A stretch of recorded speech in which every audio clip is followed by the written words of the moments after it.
I ran because of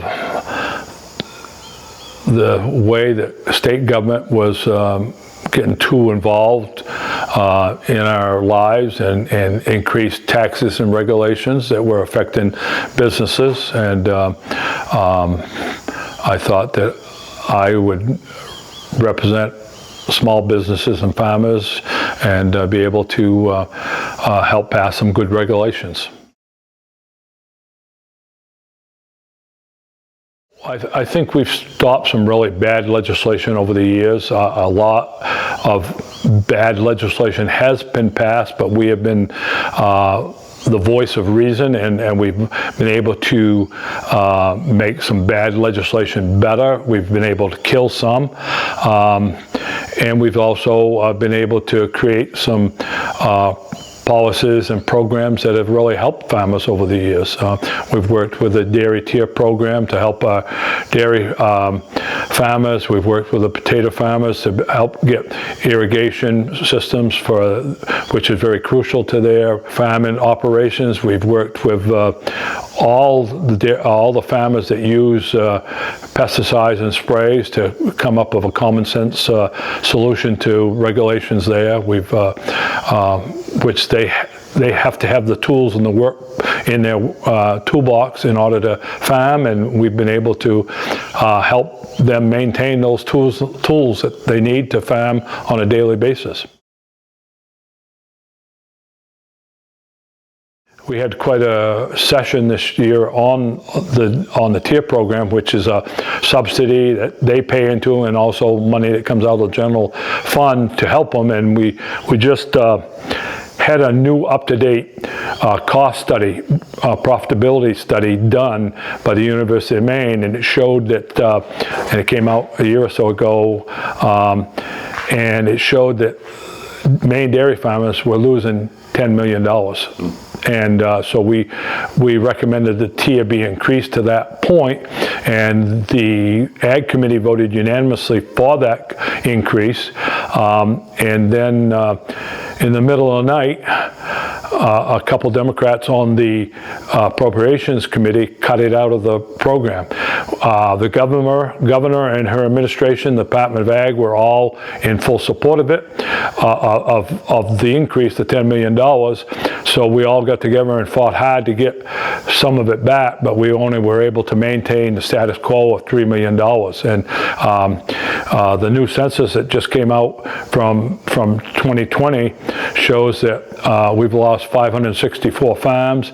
We've lost 82,000 acres of farming acres, and we also 68% of the farms in the state of Maine are showing net loss of income.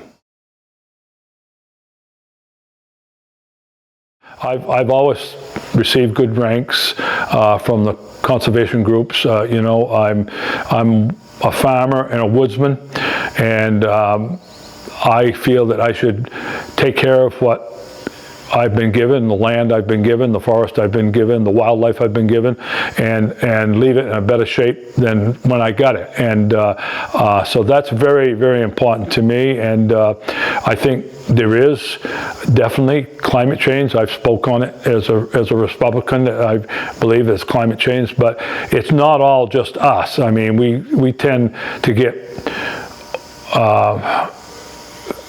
legislation that is going to hurt our businesses, but yet in a long view of things, we really need to be doing it on a global basis. I mean, when you've got China and these other countries that are putting on, power plants, coal power plants every day, it's a drop in a bucket when we take, 1,000 cars out and put, put 1,000 electric vehicles on. It's just a drop in a bucket compared to what, we need to be doing. We need a global response more than just, putting Maine on an island and saying, hey, Maine, you got to do this, and our businesses, our residents, and our people,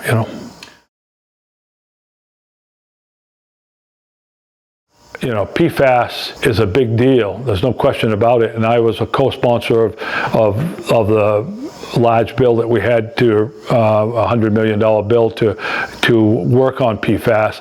But with that bill and everything else, we've PFAS has just consumed the legislature from the standpoint of environment, famine, and that kind of thing. And I think we need to take a step back and really look at it, because one prime example is in my hometown when we passed the PFAS law that you couldn't spread sludge anymore. The town of Wilton had no PFAS in their sludge at all, and they were spreading it and composting it. And when we passed that law, that created a $200,000 tax burden for the people on the sewer district. $200,000 in a small town, and a lot of towns in the state of Maine were affected by that. And their towns were not putting any PFAS on the ground. So we need to make the laws more specific and say, hey, if you don't have PFAS in your sludge, you should be able to spread it.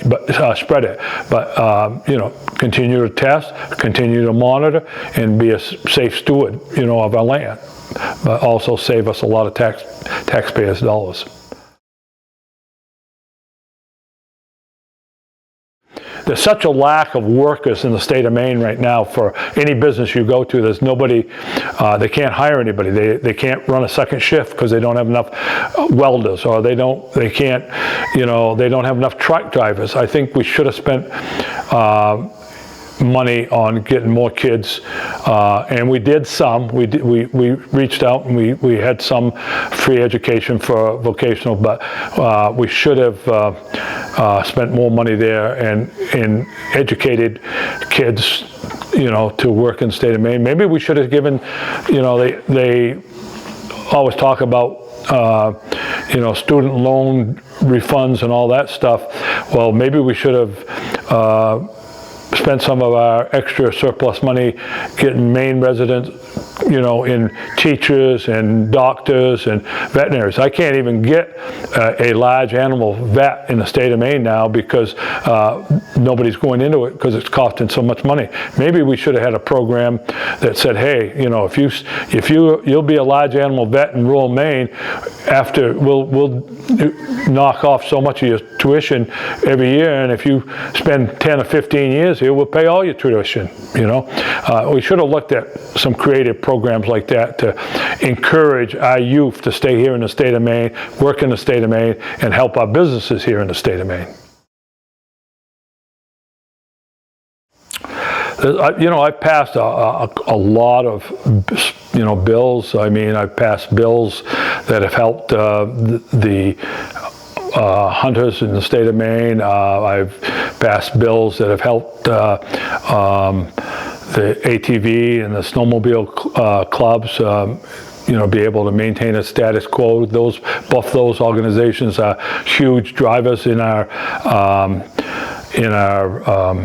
economic balance for the state. Snowmobiles alone bring in almost $700 million of tax money. It's not just the registrations, it's the gas they buy, the restaurants they eat at, and the motels they sleep in. So, and the ATVs are going continually growing on that and could surpass the snowmobiles.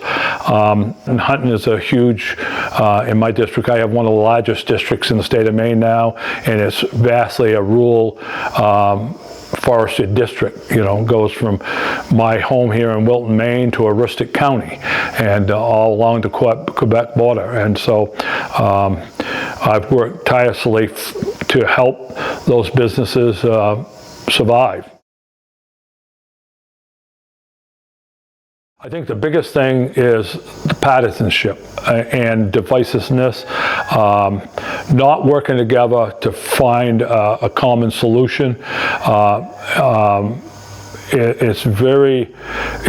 It's one party rule. That's what I've seen in the last 6 years. I've seen it get worse and worse where one party really calls all the shots and makes all the decisions, and sometimes they don't even try to get input from us, and from the other party. And that's the saddest thing, because I think if we worked together, we would have a lot better state government, and I think the state would be functioning a lot better.